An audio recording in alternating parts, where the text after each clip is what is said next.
And we would get that. They were just hitting us, especially during the Biden administration. The worry of Russians are going to cyber attack us, rogue elements are going to cyber attack us, China's going to cyber attack us.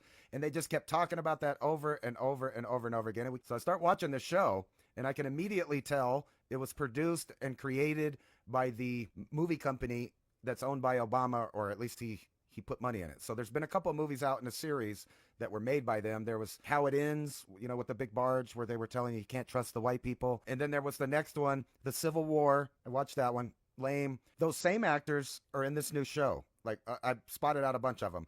And the premise of the show, it seems like they kind of smushed two characters, Biden and Trump, together because they had to have been filming prior to this year. So before 2025, they thought Kamala was going to win.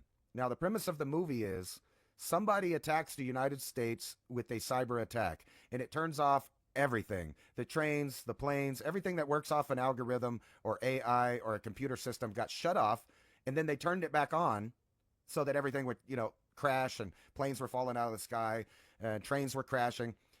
Everybody's cell phone said this will happen again, right? So it's kind of a weird thing, but then you get into it, and the new president hires the ex-president that's having mental problems and memory problems and puts them ahead of this agency that suspends the Constitution.